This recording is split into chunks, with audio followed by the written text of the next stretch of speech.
Assalamu alaikum to everyone who is watching this video lecture. This is Waqar from Cambridge International Science College at Talagam. Student, as you know that your online classes has been started in Cambridge College at Talagam. तो अब आपको मेहनत करनी पड़ेगी, आपको सारी classes को अच्छे तरीके से कवर करना पड़ेगा और इसके बाद कोई भी क्लास आपने स्किप नहीं करनी। जैसा कि हम एक सीक्वेंस के साथ पढ़ रहे थे, सबसे पहले मैंने आपके साथ टेंसेस को डिस्कस किया कि हमारे ज़माने कितने होते हैं, प्रेजेंट, पास्ट एंड फ्यूचर। उसके बाद हमने प्रेजेंट इंडेफिनिट को थॉरली स्टडी किया, हमने एक्टिव वॉइस के ज़रिए भी पढ़ा और पैसिव वॉइस के अंदर भी पढ़ा। आज हमारा जो टॉपिक है, it's very important, practice makes a man perfect. What it means कि जब तक आप प्रैक्टिस नहीं करेंगे आप कभी भी मुकम्मल नहीं बन सकते। अगर आप मुकम्मल करना चाहते हैं, अपना कोर्स, अपना वर्क, डेडिकेशन और अच्छे अंदाज में करना चाहते हैं, तो you will have to practice every day to every subject to every topic, otherwise there is no way. कोई और रास्ता नहीं है। आपने अपनी नोट्स बुक्स को तैयार करना है और उसके ऊपर इन चीज़ों को लिखना है। आज हम प्रेजेंट इंडेफिनिट की प्रैक्टिस करने जा रहे हैं। मिसाल के तौर पे सबसे पहला जुमला है, मैं परिंदे खरीदता हूँ।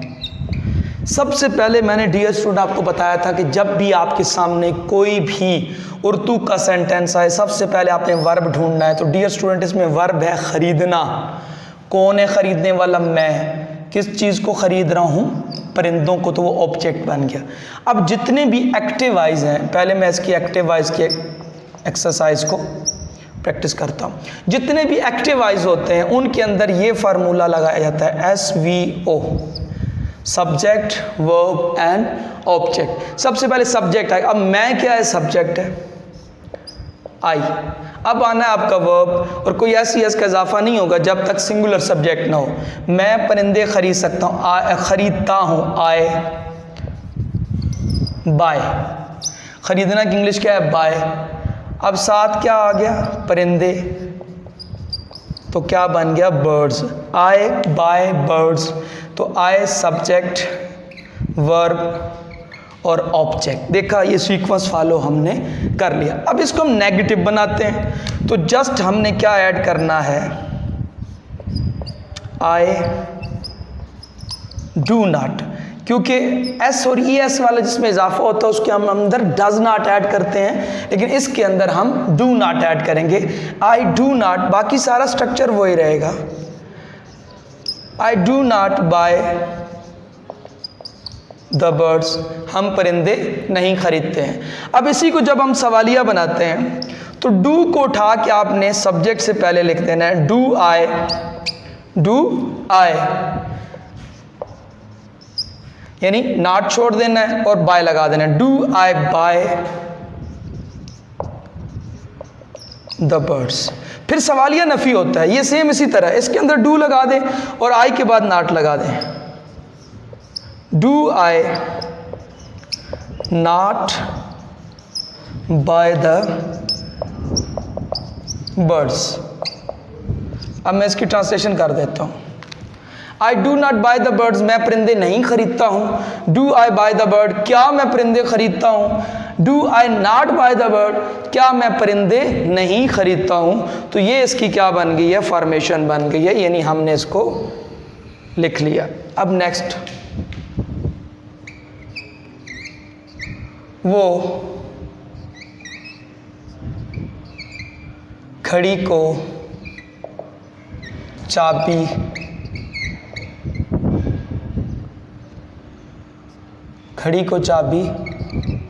देता है। अब इसके अंदर डियर स्टूडेंट काम क्या हो रहा है? चाबी देना। कौन है चाबी देने वाला? वो। किस चीज़ को? घड़ी को। यानी सब्जेक्ट भी क्लियर हो गया, वर्ब भी क्लियर हो गया और ऑब्जेक्ट भी। अब हम इस जुमले को बनाते हैं। सबसे पहले वो, ही है, सिंगुलर है, एंड पे ता आ रहा है, यानी एस एस ई एस का इजाफा होगा। ही वाइंड्स, यानी चाबी देना की इंग्लिश वाइंड है और वाइंड से क्या बन गया? Winds. He winds a watch. Watch कहते हैं जो आप घड़ी अपने पास रखते हैं उसको हम वॉच कहते हैं, या पहनते हैं उसको हम वॉच कहते हैं। ही वाइंड्स अ वॉच, काम क्या हो रहा है, कौन है काम करने वाला, वो सब्जेक्ट, किस चीज़ के, वर्ब, और ये क्या हो गया, ऑब्जेक्ट। अब इसका जब हम नेगेटिव बनाएंगे तो इसके अंदर हम डू नॉट नहीं लगाएंगे, does not. He does not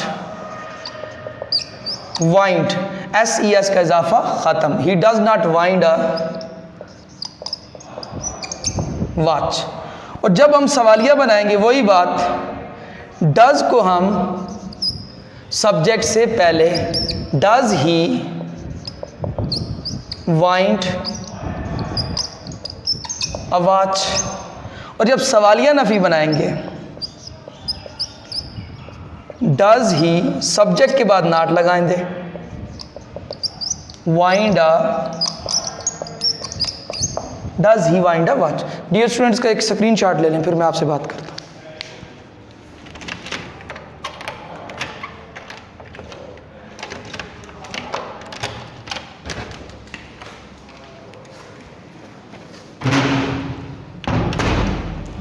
ji student, screenshot ले लिया आपने।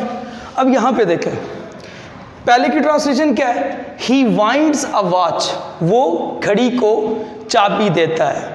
ही डज नॉट वाइंड, अब वाइंड्स नहीं है, अब वाइंड है, क्योंकि S और ES का इजाफा हमने ख़त्म कर दिया और हमने जस्ट लिखा he does not wind a watch, वो घड़ी को चाबी नहीं देता है। नेक्स्ट है, does he wind a watch, यानी क्या वो घड़ी को चाबी देता है, तो जस्ट हमने डज को उठा के सब्जेक्ट यानी ही से पहले लिख दिया।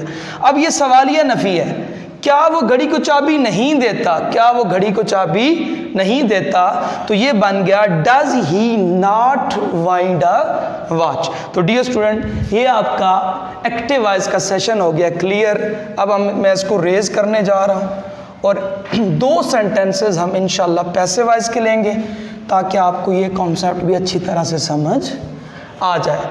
लेक्चर को स्किप नहीं करना, पूरी वीडियो देखनी है और इससे नोट्स बनाने की कोशिश करनी है। तो डियर स्टूडेंट, यहाँ पे एक और एग्जांपल लेते हैं।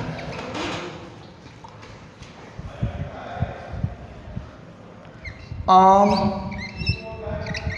खाए जाते हैं, ये आपके सामने एग्जाम्पल है, आम खाए जाते हैं। अब स्टूडेंट यहाँ पे गौर करें, सबसे पहले काम कौन सा हो रहा है, खाना। खाना इसके अंदर क्या है, काम है। और कौन है खाने वाला, अगर गौर करें तो यहाँ पे पता ही नहीं चल रहा।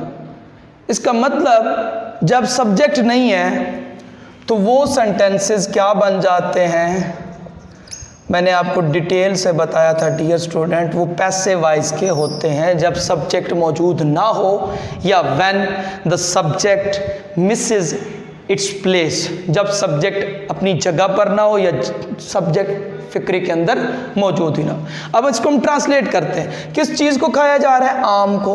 अब देखिए, हमने इसके अंदर पढ़ा था पैसिव के अंदर कि उसके अंदर ऑब्जेक्ट पहले आता है, फिर हम क्या करते हैं, उसके बाद हम इज आर एम लगाते हैं और फिर थर्ड फॉर्म ऑफ वर्ब लगाते हैं। तो डियर स्टूडेंट, उसी तरीके से हम बनाते हैं। यानी इसमें सबसे पहले मैं एक बार फिर इक्वेशन लिख देता हूं ताकि आपको आसानी हो। ऑब्जेक्ट प्लस इज और am plus third form of verb. अब यहाँ पे स्टूडेंट गौर करें, सबसे पहले ऑब्जेक्ट क्या है, मैंगोस। इसकी वजह से राइट प्रोनाउंसिएशन मैंगव है, इट्स नॉट मैंगो, मैंगव। ये जब आप फोनोलॉजी के अंदर पढ़ेंगे तो आपको ये क्लियर होगा कि साउंड्स होती हैं। आप डिक्शनरी ढूंढते हैं तो उस पर उल्टे सीधे आगे लास्ट लिखे होते हैं डिक्शनरी के ऊपर, तो वो उसकी साउंड्स होती है।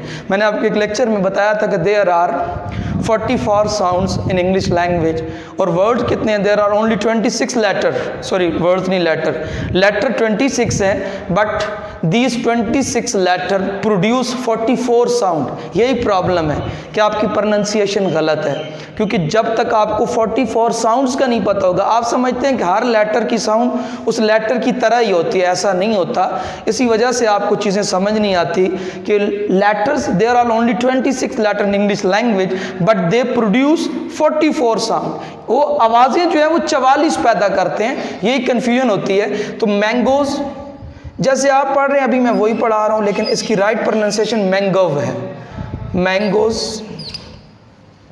अब देखिए ये ऑब्जेक्ट आ गया। अब ये जमा है ना, अगर मैंगो होता इज लगाते, अब ये आ क्या जमा, अब हम क्या लगाएंगे, आर लगाएंगे, मैंगोज आर।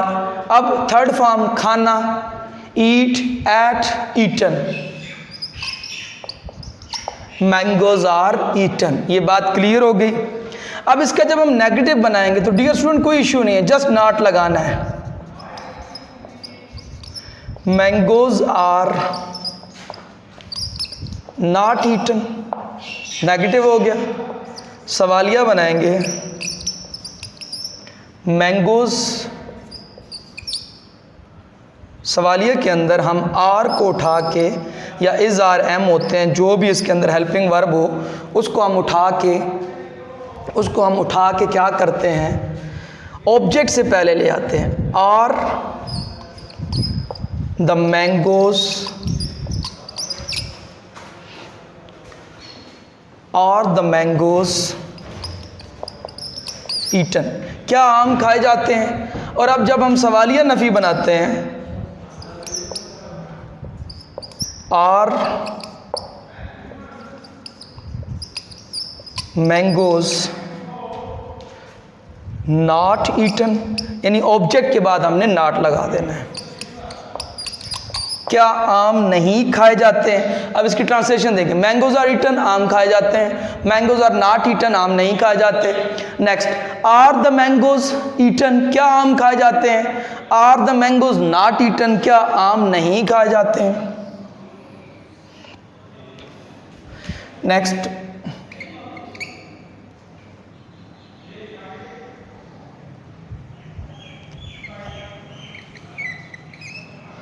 असलम को मैं सज़ा देता हूँ, असलम को मैं सज़ा देता हूँ। अब यहाँ पे डियर स्टूडेंट गौर करें, यहाँ पे देखें, असलम को मैं सज़ा देता हूँ, काम क्या हो रहा है, सज़ा देना, वर्ब क्या है, सज़ा देना।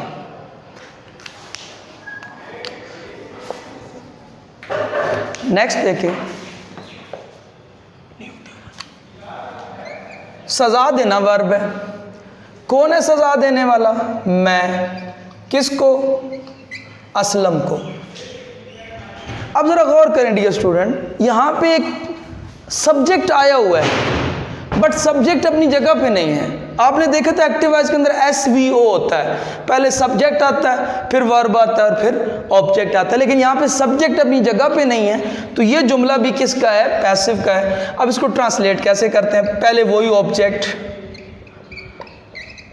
असलम, एक है ना, तो इज आ गया, असलम इज, सजा देना, पनिश होता है, थर्ड फॉर्म है पनिश्ड, असलम इज पनिश्ड। अब इसके अंदर सब्जेक्ट है लेकिन अपनी जगह पे नहीं है, तो हमें क्या लगाना पड़ेगा, बाय। मैं आई होता है और हमें मफूली हालत चाहिए, ऑब्जेक्टिव केस मी। असलम, कल मैंने आपको बताया था, Aslam is punished by me. और जब इसका हम नेगेटिव बनाएंगे, Aslam is not punished by me. और जब सवालिया हम बनाएंगे, Aslam is Aslam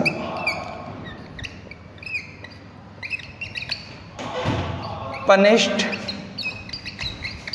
bye me, यानी क्या असलम को मेरी तरफ से सज़ा दी जाती है।